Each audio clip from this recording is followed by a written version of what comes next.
আসসালামু আলাইকুম, welcome back to my blog. আজকে শেয়ার করব অনেক আগের একটা ভিডিও, যেটা আমার ভিডিও এডিট করব বলে আর করা হচ্ছিল। তো আজকে তোমাদের সাথে সেই ভিডিওটাই ব্লগটা শেয়ার করব। ভিডিওটা ছিল 27 ডিসেম্বর, আমার লিটল প্রিন্সেসের বার্থডে। তো সময় করে উঠতে পারিনি এবং অনেক ইচ্ছা ছিল এই ব্লগটা শেয়ার করব, বাট আমি অসুস্থ থাকার কারণে তখন ব্লগটা আর এডিট করে ভিডিওটা শেয়ার করতে পারিনি। তো অনেক দিন পর চিন্তা করলাম যে এত সুন্দর মুহূর্ত এবং স্মৃতিগুলো তোমাদের সাথে শেয়ার না করলে কেমন দেখা যায়, বা স্মৃতি হিসেবে রয়ে যাবে ভিডিওগুলা। তো তখন দুপুর 5টা বাজে। যেহেতু আমরা ফ্যামিলি থেকে অনেক দূরে থাকি, সেহেতু আমার মেয়ের বার্থডেটা খুব ছোট করে ঘরোয়াভাবে আমরা 3জন মিলেই করলাম। জাস্ট ঘরোয়াভাবে একটা কেক এনে কাটার আয়োজন করলাম, যেহেতু আমার মেয়েটা আমার একমাত্র একটা লক্ষ্মী মেয়ে। তো তার বার্থডে সেলিব্রেশন না করলে কি হয়, সেই চিন্তা থেকেই আমার অসুস্থ শরীর নিয়ে ছোট্ট একটু আয়োজন করলাম। একটা বার্থডে কেক আনলাম, মেয়েকে শপিং করে দিলাম বার্থডের, এবং আমরা 2জন মিলে কেক কাটলাম। তো এখানে তো আমার লক্ষ্মী সোনাটা কেক সেই বিকেল থেকে আনার পর থেকেই শুরু করেছে। ও কখন কাটবে সে খুবই এক্সাইটেড, এবং সে বার্থডেটা খুবই এনজয় করে। তো ও বুঝতে পেরেছিল যে ওর বার্থডে হবে, এবং এটা হচ্ছিল আমার মেয়ের 2 বছর যখন হয়েছে, 2 বছরের বার্থডে। তো তোমাদের সাথে সেই ভিডিওগুলাই শেয়ার করব। দেখো আমার মেয়ে টুকটাক কত সুন্দর করে কথা বলা শিখেছে।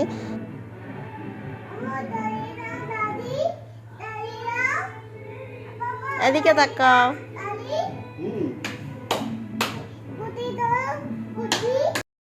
প্রথমে ইচ্ছে ছিল কিছুই করব না, তারপর চিন্তা করলাম না, সব অ্যারেঞ্জমেন্ট যেহেতু হয়ে গেছে সেহেতু করি। এবং ওই দিন তো আমি বললামই ভীষণ অসুস্থ ছিলাম, এমন সিক ছিলাম যে আমি দাঁড়িয়ে থাকতে পারছিলাম না। আমি আমার অসুস্থতা নিয়ে অন্য একটা ভিডিওতে আমি শেয়ার করব। তো তোমরা দেখতে পাচ্ছ এখানে কেক কাটা হচ্ছে, এবং আমার মেয়ে তো অনেক হ্যাপি এবং আমরাও খুব হ্যাপি। ইচ্ছে ছিল অন্যরকম করে সেলিব্রেশন করব, সেরকম করা হয়নি। আর ফ্যামিলি থেকে দূরে থাকার অনেক কষ্টকর, সবার সাথে একসাথে একটা বিশেষ দিন সেলিব্রেশন করার মজাই অন্যরকম। আর আমার মেয়েটা সেই দিন খুবই মনটা খারাপ ছিল, কারণ তার বার্থডেতে তার কাজিনরা কেউ নেই, এবং আন্টিরা, দাদা দাদি, নানা কেউই ছিল না। এর জন্য ওর মনটা খুবই খারাপ ছিল, খুব একা একা বসেছিল এবং সবাইকে বলছিল ওকে ফোন দাও, ওকে ফোন দাও। এরপর আমরা কেক, তো ভিডিও করা বা ব্লগ করার কারণটাই এইসব ভিডিও আমার মেয়ে বড় হয়ে যখন দেখবে তখন তার খুব ভালো লাগবে যে মা ছোট ছোট বিষয় কী সুন্দর ক্যাপচার করে রাখতো তার। এর জন্যই আসলে সব স্মৃতিগুলো রাখা, তাছাড়া অন্য কোনো কারণ নেই। এবং এখন আমি তেমন একটা অ্যাক্টিভ না ব্লগে, আশা করি আস্তে আস্তে অ্যাক্টিভ হব, এবং তোমাদের সাথে আগের মতো আমি ভিডিও আপলোড দেওয়া শুরু করব। এবং সম্পূর্ণ ভিডিও তোমরা দেখে বলবে যে আসলে কেমন লেগেছিল। তো তোমরা আমার ফেসটা দেখে বুঝতে পারছো যে আমি প্রচণ্ড সিক ছিলাম। জাস্ট 20 মিনিটের মধ্যে রেডি হয়ে রান্নাবান্না শেষ করে তারপর ইচ্ছে ছিল একটু বাহিরে যাব, বাট কেক কাটার পরেই আমি বেশি সিক হয়ে যাই। তারপরে আমরা এখান থেকে আমি ড্রেস খুলে ডিরেক্ট ডাক্তারের কাছে যাই, এবং আমি ডাক্তার দেখিয়ে আসি। যাই হোক, আলহামদুলিল্লাহ তখন সময়টা যেমনই গিয়েছে ভালো গিয়েছে সব কিছুর জন্য, আলহামদুলিল্লাহ। তারপরেই তো আমার লক্ষ্মী সোনাটা খেলা করছে, সবাই ওকে দেখে প্লিজ মাশাল্লাহ বলবে।